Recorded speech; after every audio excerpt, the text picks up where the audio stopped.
Chicos, ¿se escuchan? Hola, profe, buenas tardes. Buenas tardes, profe. Sí se ¿Cómo escucha. están? Ahí está. Buenas tardes, profe. Sí, se escucha. Son poquitos hoy, ¿qué ha pasado?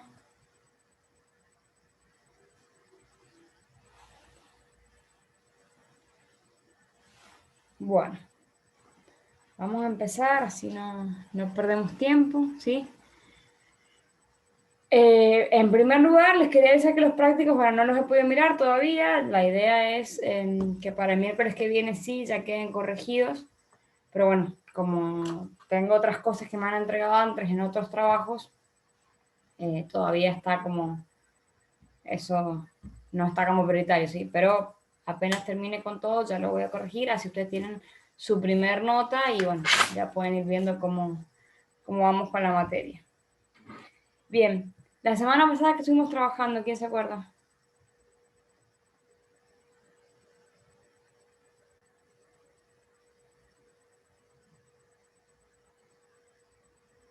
El esquema de Jacobson. Bien, estuvimos viendo el esquema de Jacobson, que lo que hace es complejizar un poco el esquema tradicional de Shannon. Yo recién subí el archivo, que al final la semana pasada no lo hice, donde tienen en un Word, en grande, los dos esquemas, ¿sí? El tradicional o clásico, que corresponde o pertenece a la teoría de la información, y el que trabajamos ayer, que tiene que ver con la teoría funcionalista. ¿Por qué se hablaba de teoría funcionalista?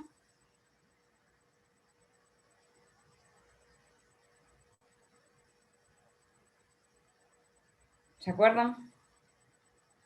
¿Qué incluye Jacobson?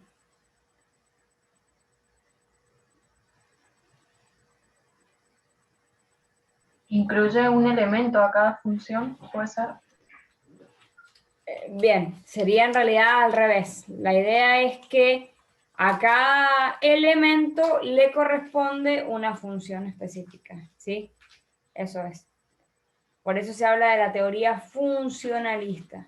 Es decir, bueno, no se va a quedar nada más con los elementos del esquema, sino que cada uno de esos elementos va a tener una función específica. Entonces tenemos la función expresiva, la función poética, la función referencial, la metalingüística, la fática y la conativa. ¿Sí? Bien.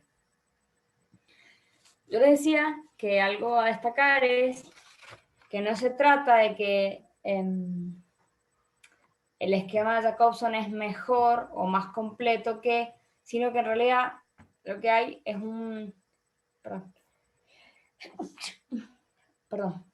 sino que lo que hay es una especie de complejización, porque bueno, no nos vamos a quedar nada más con los elementos del esquema, sino que vamos a incluir funciones, ¿sí?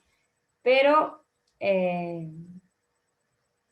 no es que estamos en una cuestión más compleja, simplemente es algo diferente a pensar, que me parece interesante que lo veamos porque hace un poco a toda esta cuestión de la comunicación, ¿sí? Acuérdense que nosotros estamos enmarcados en la comunicación es amplísima y yo les había dicho en su momento que es un concepto muy, muy heterogéneo, muy diverso. Entonces, lo que estamos haciendo nosotros es enmarcarnos en uno de los aspectos o en una de las variantes, que es cómo lo entiende un poco la autora Estela Salva, ¿sí? Que, bueno, falleció hace poco, yo dije que fue docente de la UNCUL. Bien, esa es la idea como para que se queden con la recapitulación, ¿sí? Vimos el esquema de Jacobson, que lo que hace es complejizar el esquema clásico porque introduce la parte de las funciones del lenguaje. Por eso se habla de la teoría funcionalista, que en realidad ha recibido varias críticas, ¿sí? Pero, bueno, también, como todas cuestiones, se critica, pero por ahí también muchos la toman, ¿sí? Bien. Lo que vamos a trabajar hoy es un poco el modelo alternativo de la comunicación interpersonal o grupal, ¿sí? yo les había dicho, la semana pasada estuvimos como haciendo una pequeña definición de algunos conceptos, ¿sí? Un primer concepto que definimos fue la palabra proceso, ¿sí? ¿Por qué? Porque en realidad decimos que la comunicación es un proceso humano fundamental, ¿sí? Tiene que ver con la vida del hombre, tanto en su aspecto más individual como en la cuestión social, ¿sí? ¿Cómo podríamos definir de vuelta el término proceso?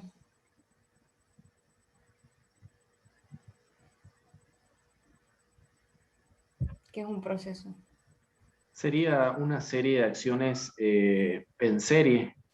Bueno, muy bien. No podemos decir serie de acciones en serie porque es redundante. Yo digo, puedo decir un conjunto de acciones en serie o simplemente una serie de acciones, ¿sí? Eso es Claro, un sí, quise decir, proceso. me cruzó Eso, nomás la palabra. ahí está, perfecto. Una serie de acciones, ¿sí? Entonces, como decíamos, es fundamental en el sujeto porque es un proceso que justamente es propio de los seres humanos, ¿sí? Más allá de que los animales tengan un modo de comunicarse corporalmente, no se comunican a partir del lenguaje, que es lo único que tenemos nosotros de diferente, ¿sí? Por eso también les había dicho que otro de los términos a trabajar o a definir era la cuestión del sujeto, ¿sí? El sujeto puede ser singular o colectivo, es decir, puede ser uno o muchos, ¿sí? Por lo tanto,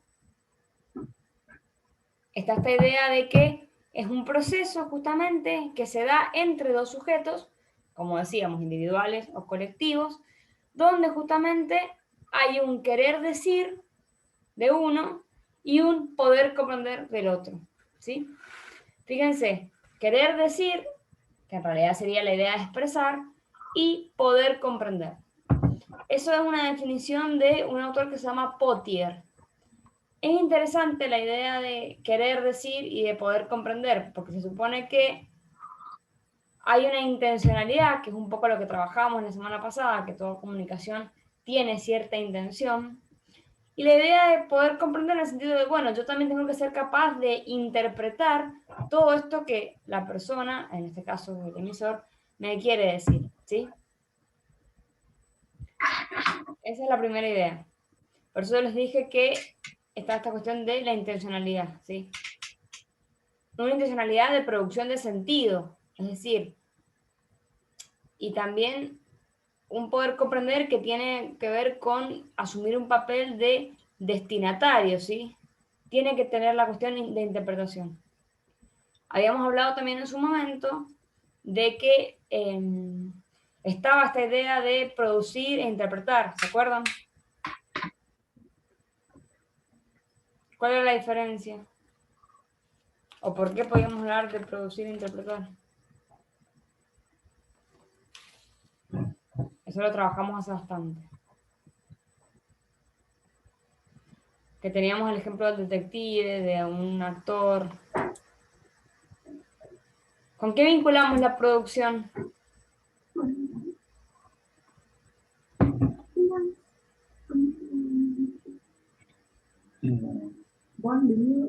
A elaborar algo. Bien, tiene que ver con una elaboración, con un hacer. En la parte de mercado pago, vos no debes nada, no te vas a contar nada. Escucho bien que está ahí. Bien, tiene que ver con un hacer, elaborar, ¿sí? Y la parte o el concepto de interpretación tiene que ver más con una especie de reconocer y comprender, ¿sí? Por eso decíamos, bueno, el actor, por ejemplo, está produciendo efectivamente un mensaje para que sea interpretado por el público, mientras que en el caso de un detective lo que hace es interpretar, o sea, reconoce las pistas que tiene, los indicios, todo, para comprender cómo fueron las cosas, ¿sí? De ahí es que podríamos hablar de la distinción entre significar y comunicar, ¿sí? Bien. Una segunda, o sea, tenemos la primera idea de que es un proceso que se da entre dos sujetos donde hay un querer decir y un poder comprender, ¿sí? Esa es la primera idea. La segunda idea es que este proceso se da en una situación específica, ¿sí? Algunos autores hablan de situación comunicativa. ¿Por qué específica? Y porque está conformada por un lugar o espacio físico, un momento, ¿sí? Es decir, tiene que ver con las variables espaciotemporales, ¿sí? Las relaciones entre los participantes, justamente, y las circunstancias particulares en las que se produce. Y también, esa situación específica se da dentro de un ámbito sociocultural, ¿sí? Es decir, hay un escenario social, una época histórica, un discurso por ahí social también, que constituye el contexto, ¿sí? ¿Cuál era el elemento, digamos, que hablaba de una función referencial con esta idea de contexto? Si volvemos a Shannon, a Jacobson, perdón.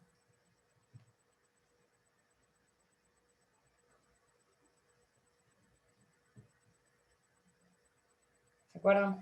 Profe, no entendí lo que preguntó. Estamos diciendo que este proceso de comunicación entre dos sujetos se da en una situación específica y por lo tanto está enmarcado en cierto ámbito sociocultural, ¿sí? Entonces, ¿cómo se llamaba la función a la que hace referencia el contexto dentro del esquema de Jacobson? Función referencial, profe. La función referencial, bien, que tiene que ver con cierto marco, cierto encuadre. Yo les decía, es lo mismo un candidato de política que se presenta en un distrito más pobre a un candidato que se presenta en un distrito más rico, y no, ¿sí? Hay un contexto específico que claramente va a marcar una tendencia, ¿sí? Entonces, la comunicación también se da una situación específica, por eso decíamos la cuestión espacio-temporal. Bueno, hoy mismo estamos teniendo una clase, ¿sí? De una materia de primer año, el día miércoles 28 de abril a las 6 de la tarde, ¿sí? Esa es la situación específica. Y esa situación específica está incluida o enmarcada dentro de un ámbito sociocultural determinado, ¿sí?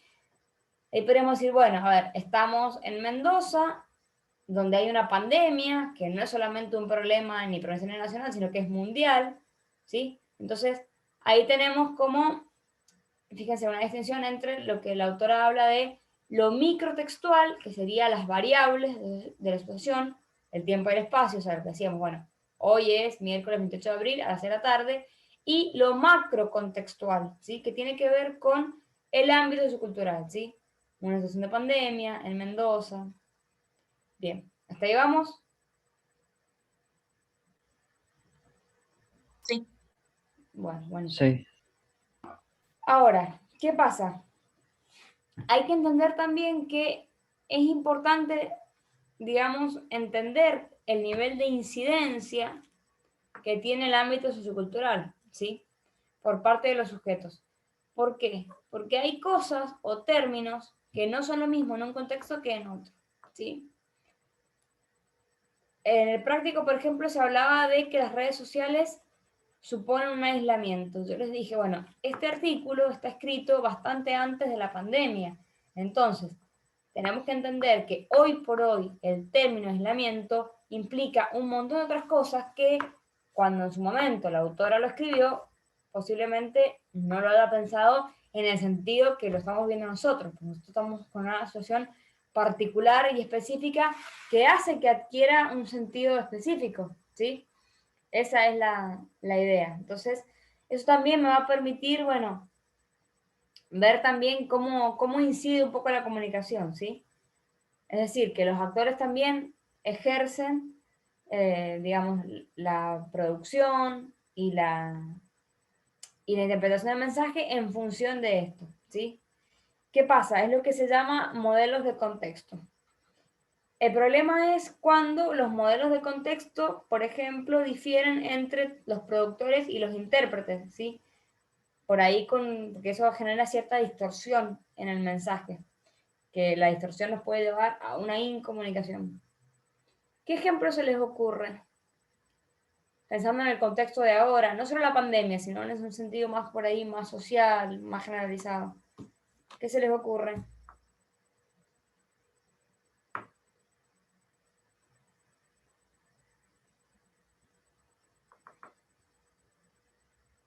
¿Por qué se está Profe, luchando ¿puede, en el mundo? En puede repetir general. la pregunta porque se me cortó el Ah, audio? perdón. Sí, estamos hablando de que los modelos de contexto pueden variar, ¿sí? Entonces, o diferir.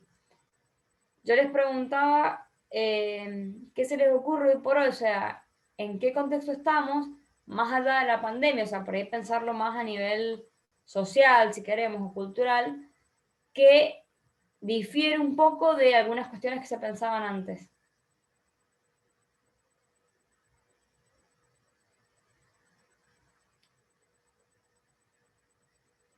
¿Se entendió la pregunta? ¿Por qué se está luchando en general? ¿Qué se les Eh, ocurre? ¿Se estaría luchando para eliminar el COVID? Sí, sí, claro. Pero sí, por eso dije, si abstraemos un poco y nos alejamos de la pandemia, que es algo muy particular. Hace tiempo se vienen gestando los derechos de quienes. La igualdad se está peleando últimamente Se más está allá de lo peleando que por la es la pandemia. igualdad, bien. Entonces, podríamos hablar, así como en su momento fue el giro antropológico, el giro copernicano, el giro lingüístico, bueno, se podría hablar hoy por hoy del giro feminista, ¿sí? Independientemente de lo que cada uno piense, que no nos vamos a meter en esos detalles. Pero para que nos ubiquemos, bueno, hay un contexto que tiene que ver con toda esta idea de la igualdad, para eliminar la brecha salarial, de la paridad de género, etcétera, que son cosas que son valiosas, pero como eso, como es una lucha justamente, bueno, claramente hay gente que no lo tiene tan claro o no lo ve tan problemático, ¿sí? Por eso hablamos les decía, bueno, puede haber cierta distorsión, ¿sí? O sea, puede ser que como difieren los modelos de contexto y hoy por hoy es un tema que puede generar eh, ciertas diferencias o rispideces, ¿sí?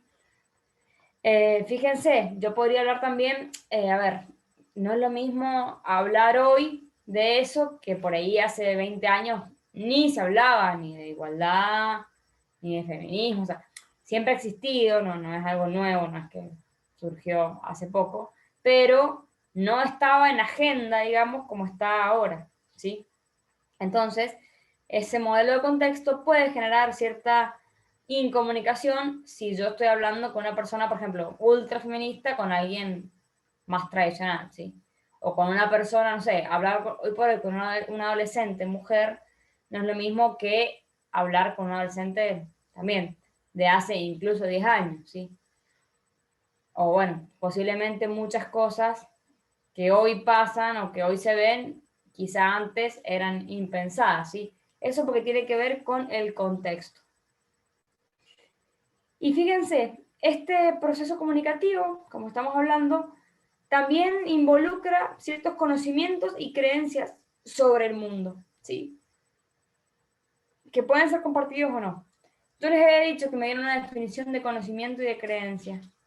¿Cómo podrían definirlos de nuevo? Si tuvieran que dar una definición de un conocimiento que dirían y de una creencia que dirían.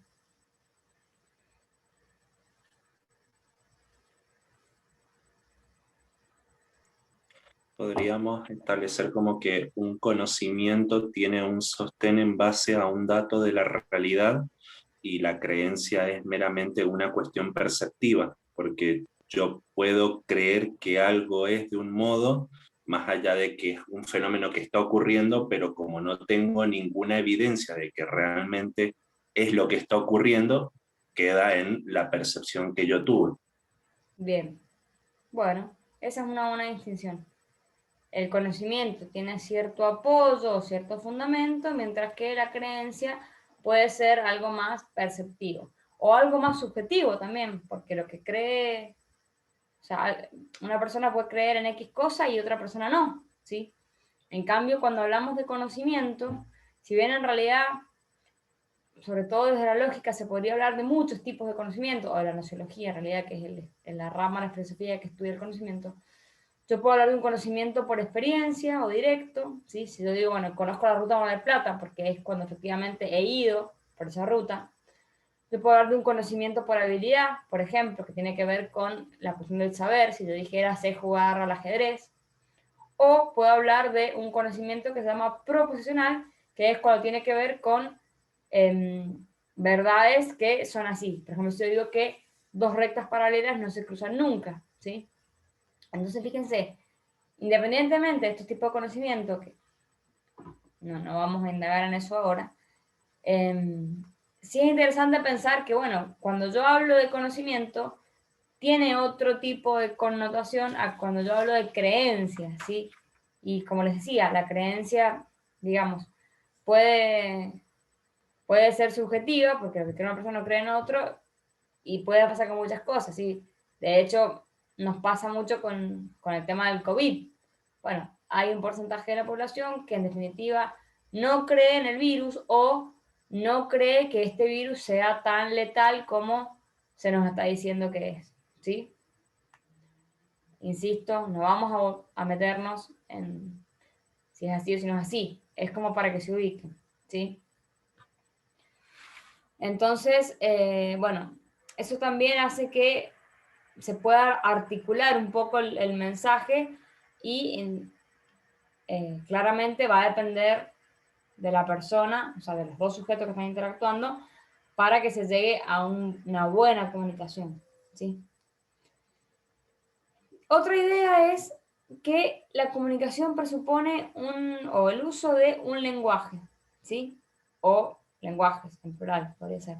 Porque mediante ese lenguaje se conforma el mensaje, ¿sí? ¿Qué pasa? Ahí tenemos que hablar de, hay una especie de plano de expresión, ¿sí? Que tiene que ver con el componente que remite al nivel de manifestación, o sea, tiene que ver con la acústica, con lo visual, ¿sí? Y un plano del contenido, que tiene que ver con la parte más de la semántica, ¿sí? La semántica, ¿qué era? ¿Quién se acuerda? Desde el plano de los significados, de Bien. la relación con el objeto al que hace referencia. Exactamente. La semántica tiene que ver con el significado de los términos, ¿sí? Cuando ustedes van a un diccionario, ese diccionario me remite a el significado. Eso es la semántica, ¿sí? Por eso, la expresión también con el objeto, están diciendo, ¿sí? Fíjense. Y además decimos que la comunicación puede ser directa, que sería lo que es más cara a cara, o mediada, ¿sí? La comunicación mediada, que no es lo mismo que mediática, ¿sí?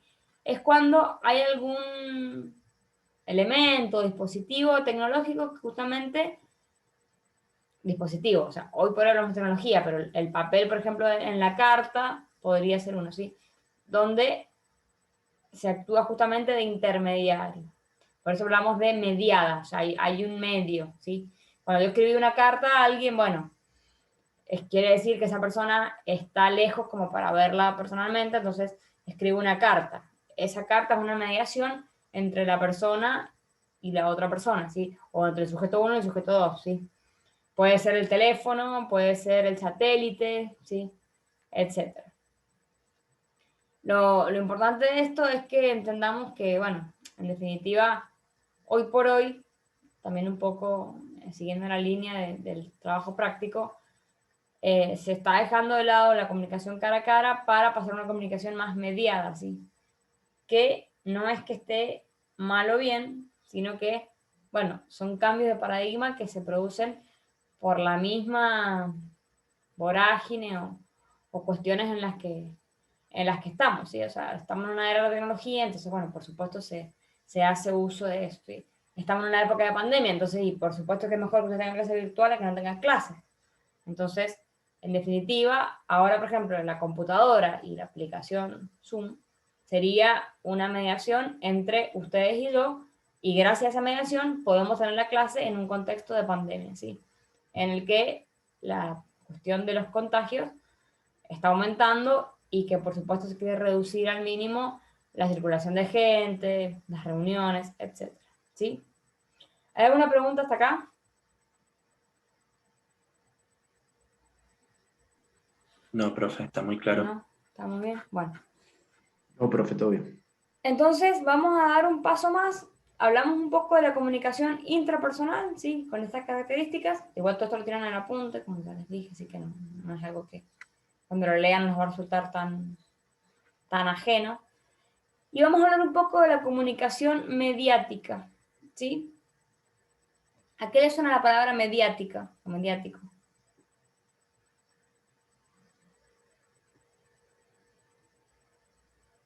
Justamente a eso que usted comentaba de que establece un medio entre el comunicador y la persona y el receptor, y podría ser tanto para una sola persona la que la reciba como para algo masivo. Bueno, Los en medios de definitiva, comunicación, digamos. bien, tiene que ver con los medios de comunicación. Por eso les dije recién, no es lo mismo hablar de comunicación mediada, que es que hay un medio, a mediática, que en realidad lo mediático propiamente tiene que ver con los procesos comunicativos que genera el conjunto de los medios de comunicación, ¿sí? Los también llamados mass media, ¿sí? ¿Cuáles serían los medios masivos de comunicación o los mass media? O sea, los medios gráficos, radiales, televisivos, ¿sí?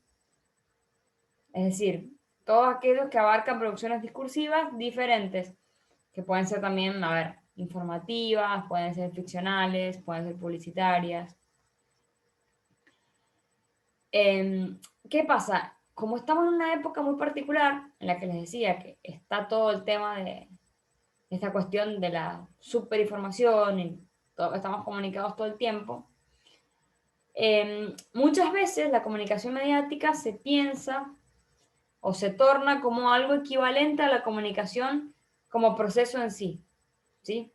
Entonces, desde ese punto de vista, los medios de comunicación tienen que ver o constituyen una especie de agente socializador, ¿sí? Junto con la familia y la escuela. Esto es un tema que vamos a trabajar en la otra materia, pero de paso se los introduzco. Cuando yo hablo de socialización, hago referencia a que el ser humano, digamos, adquiere a través de un proceso lenguaje, cultura, valores, creencias, normas, ¿sí? Eso es lo que se llama proceso de socialización.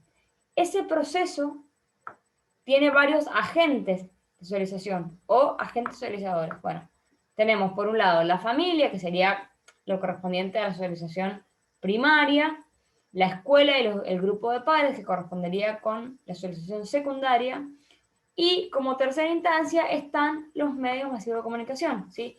Que sería justamente la socialización terciaria. Entonces, fíjense, no solo que estamos pensando en esta cuestión de la equivalencia entre una comunicación como proceso en sí, sino también esta idea de que justamente los medios son un agente socializador, ¿sí? En definitiva, ¿por qué? Porque también me van a transmitir ciertas cosas. Después podemos discutir, bueno, cuánto creemos, en qué medida son veraces, no, a cuál medio le damos más cabida, pero en definitiva, junto con la familia de la escuela se consideran agentes socializadores, ¿sí? ¿Qué pasa? Hay algunas características propias de los medios de comunicación, que eso también me parece interesante destacarlo, ¿sí? En primera instancia, se habla de que los medios de comunicación producen representaciones simbólicas del mundo, ¿sí? Que en realidad sería una especie de que están convencionalizados, o sea, como una especie de convención, ¿sí? ¿Por qué? Porque en realidad lo que hacen es construir una realidad social pública, ¿sí? Eso hace que tengan un impacto decisivo en el horizonte por ahí de conocimiento justamente de las sociedades, ¿sí? Esta hipótesis es discutible, pero hoy por hoy está muy vigente, ¿sí? En definitiva, construyen una realidad social pública, por lo tanto, eso me genera un impacto, ¿sí? Ahora, hay dos características más a destacar dentro de la comunicación mediática, ¿sí? Una de ellas es que la comunicación mediática se considera que es o que tiene que ver con la unidireccionalidad, ¿sí? ¿Por qué? Porque cuando yo hablo de unidireccionalidad significa, bueno, una sola dirección. Al ser mediática, eso quiere decir que se transmite a muchas personas. Por eso hablamos de medios masivos, ¿sí? Se transmite a una masa. Entonces, yo no pretendo, ¿sí?, justamente que cada persona en particular responda, sino que por eso habla de, no es un ida y vuelta, como en esta clase que yo les pregunto si entienden, si vamos, les pido ejemplos. Ahí sí hay un feedback inmediato, ¿sí?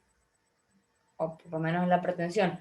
Estamos dialogando. Ahora, en el caso de los medios de comunicación, se dicen que tienen que ver con esta idea de unidireccionalidad, es decir, la dirección es una sola, es del medio hacia la masa, ¿sí?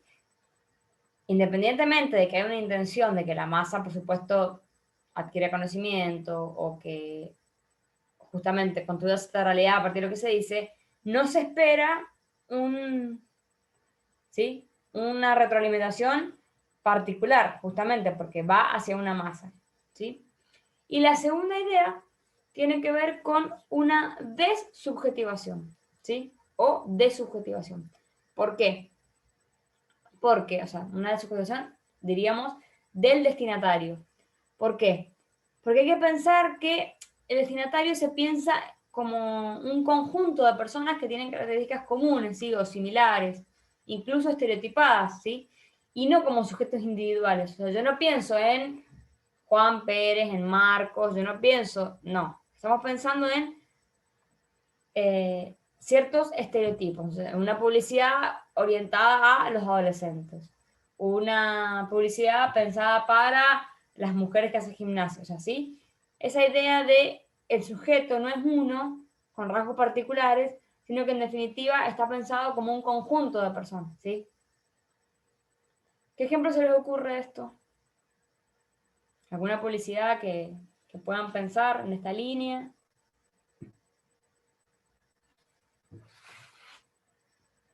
Profe, yo tengo una duda. A ver. La retroalimentación no sería el accionar o la respuesta al que va dirigido el mensaje. En este caso, que sea una propaganda de ropa, va dirigido a la gente que, obviamente, y después la gente va y elige ese producto. ¿No sería esa la retroalimentación? Sí, sí hay una retroalimentación en ese sentido, porque se supone que una publicidad pretende generar algo, en este caso en el consumidor, pero la idea es que no es una ida y vuelta tan mecánica o tan clara como puede ser una comunicación interpersonal, ¿sí? Por eso les decía, bueno, si pensamos la diferencia entre una clase en la que yo les explico, ustedes preguntan, yo les pregunto, ustedes contestan, bueno, en ese sentido lo pensamos diferente, por eso se habla de que la dirección es una, ¿sí? Porque más allá de que haya una intención o una especie de pretensión, en definitiva, no tenemos esa vuelta tan mecánica o tan inmediata, ¿sí? No sé si queda respondida la pregunta. Sí, sí, totalmente. Bien. ¿Qué se les ocurre entonces de esto? O sea, fíjense, unidireccionalidad y desubjetivación. ¿Qué se les ocurre? O sea, un destinatario pensado como eso, un conjunto de personas con ciertos estereotipos. Una campaña para vacunación. Bueno, bien. Ahí se supone que la campaña para vacunación, más allá que haya ciertos grupos de riesgo, que por supuesto tendrían prioridad, no estamos pensando en cada uno, estamos pensando, bueno, en la persona que tiene tal problema. Es como que es eso, es un conjunto. Bueno, vamos a vacunar a los mayores de 60, vamos a vacunar a las personas embarazadas, vamos a vacunar, sí, estaría bien. Por eso, no se piensa a, no sé, X personas. Bueno, no sé, tal persona está embarazada y se dedica a dar clases de filosofía. Bueno, no pienso en esa persona, pienso en las embarazadas en general. Sí, sí, está bien el ejemplo. ¿Otro? En el caso cuando el gobierno anuncia un decreto. Bien, muy bien. Cuando el gobierno, el que sea, anuncia un decreto, lo que está haciendo en definitiva es ir hacia un conjunto de personas, ¿sí? No estoy pensando, bueno, fíjense, es más, ahora está la discusión con el tema de las restricciones, porque es, bueno, ¿cómo hacer para bajar la circulación sin afectar tanto la economía? ¿Sí? Pero bueno, yo no pienso en el kiosquito, en el bar, tengo que pensar, bueno, hay que bajar la circulación, sí, bueno, vamos a restringir el horario nocturno, por ejemplo. Sí, estaría bien. ¿Algún ejemplo más?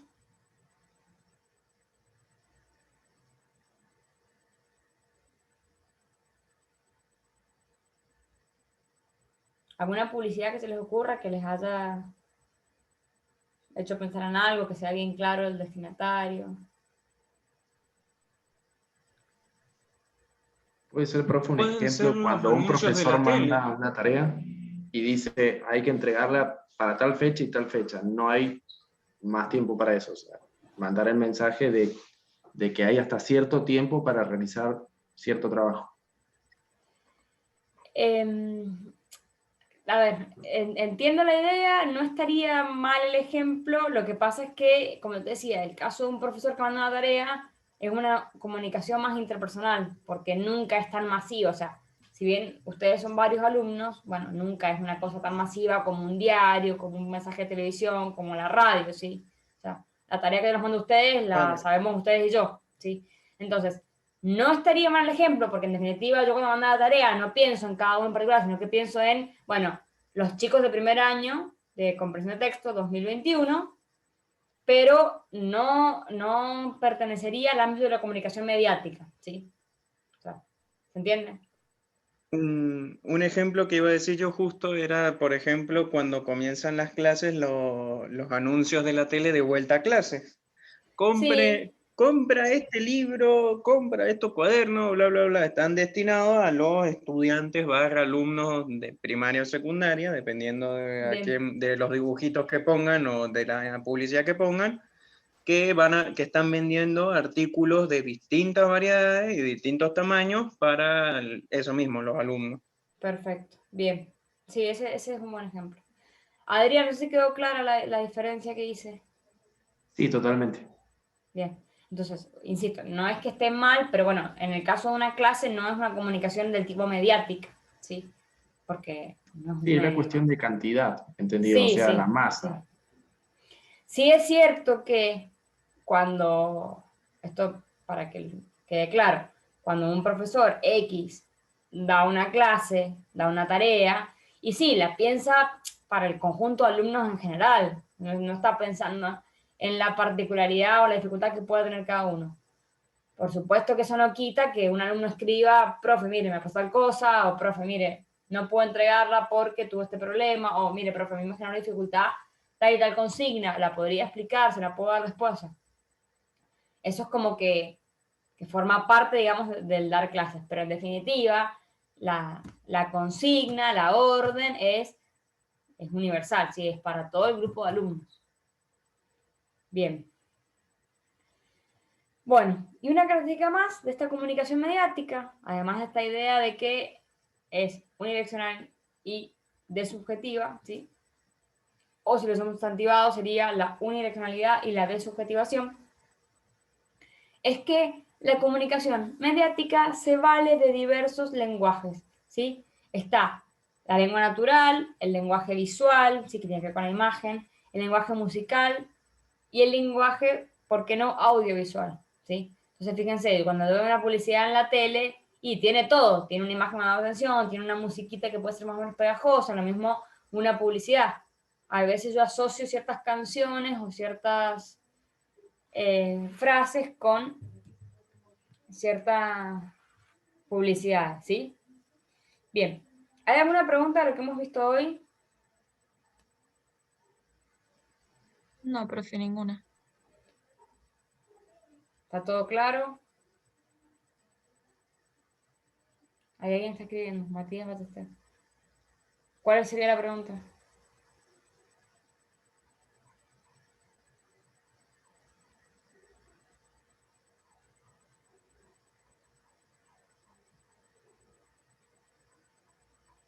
No sé si es una pregunta o es una aclaración. No sé, ¿podés hablarlo o no tenés micrófono?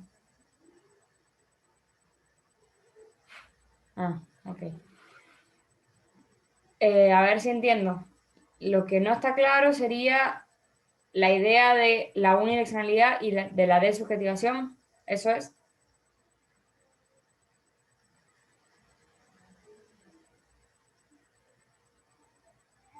Y bueno, es que he dicho muchas cosas. Bueno, escribí y ya enseguida te contesto. Porque... no sé a qué te referís con lo último que dije, porque en definitiva reiteramos eso y después aclaré lo de que hay muchos lenguajes, ¿sí? Que en definitiva la comunicación mediática se vale de diversos lenguajes. Es decir, no se queda con el lenguaje nada más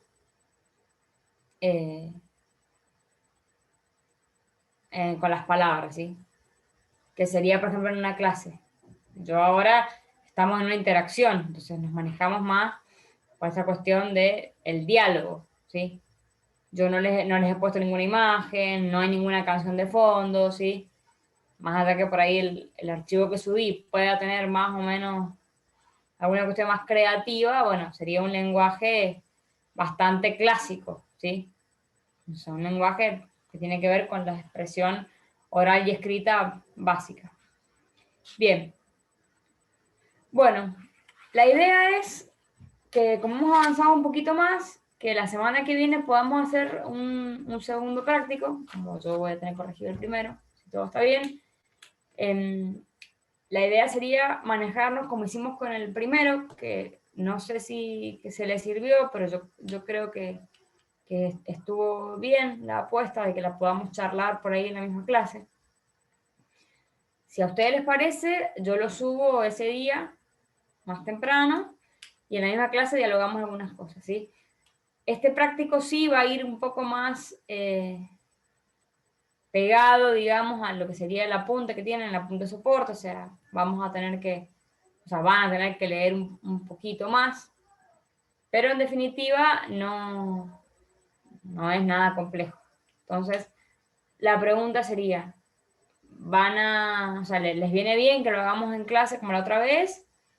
¿O prefieren que avance con teoría y el trabajo lo entregan? Les pregunto bien, yo sí creo que sirvió, que funcionó, pero bueno, prefiero también que me digan ustedes, capaz que me dicen, no, pero prefiero que dé teoría y...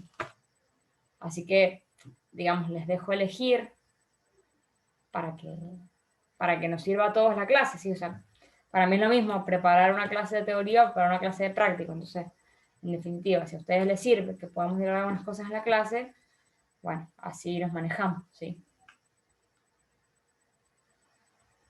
¿Qué dicen?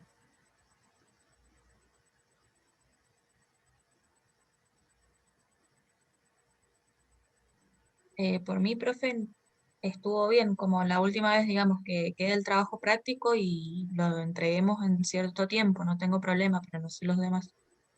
Ok, bien, A mí gracias. no tengo ningún problema, la verdad, tampoco. Es cuestión de organizarse uno mismo también. Tampoco, sin problemas. Bien. ¿Los demás? Para mí bien, como hicimos el práctico anterior. O sea, prefieren que ocupemos la clase en eso. Entonces, Sí, por mí también, profe. bueno, ahí están escribiendo. Listo. Bueno, entonces nos vamos a manejar así. Lo único que les voy a pedir es que en la medida de sus posibilidades laborales y estudiantiles y de la vida misma, traten de leer el apunte que está en el Classroom, el de Salva, ¿sí? Lean las primeras páginas, todo para que podamos revisar un poco la noción de fenómeno significante, esta idea de significar y comunicar, interpretar y producir, que queden como esas cuestiones más claras, así pueden llegar al práctico un poquito más afilados, ¿sí? O sea, no es lo mismo hacer un práctico con una teoría de base, más allá que las clases se graban y me pueden volver a escuchar, a, bueno, no tener tanta idea. Entonces, en la medida de sus posibilidades, lean la primera parte del apunte para saber y volvernos a ubicar un poco de todo lo que hemos estado trabajando. Aparte que hay que recordar que también hicimos un práctico hace medianamente poco, entonces, bueno, ese práctico como era como aparte de la teoría en sí, por ahí nos desvió un poco del recorrido dentro de la teoría. Entonces, revisen la teoría en la medida de las posibilidades, yo voy a subir el práctico y lo vamos charlando y resolviendo en clase para que a ustedes ya les quede la mayoría resuelto y así podemos dialogarlo, salvar las dudas y que ustedes lo puedan entregar, no la semana que viene, sino por ahí la otra, ¿sí? Bien. ¿Hay alguna pregunta, algo que haya quedado claro? ¿O que no haya quedado claro, algo que quieran comentar?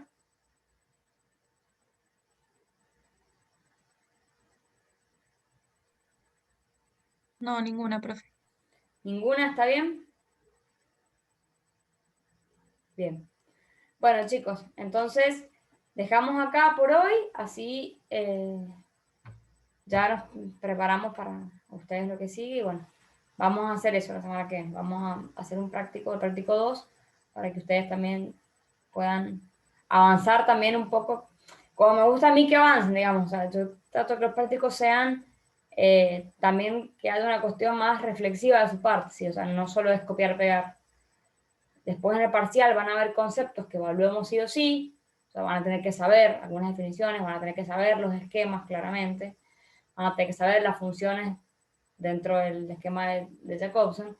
Pero bueno, sí en los prácticos me parece válido que ustedes puedan como desplegar la capacidad de escritura, la capacidad de respuesta, ver un poco la sintaxis, ver un poco la ortografía, ¿sí? O sea, todos esos pequeños desafíos son parte de la materia y en definitiva, como yo dije en su momento en el pre, como la materia es de carácter instrumental, también la idea es que a ustedes les sirva. Entonces, bueno, no me quedo solamente con exactamente lo que dice la teoría, que la voy a tener que saber, pero sí también darle como una utilidad, una vuelta más de tuerca a esta materia para que les sirva también en el día a día, sí.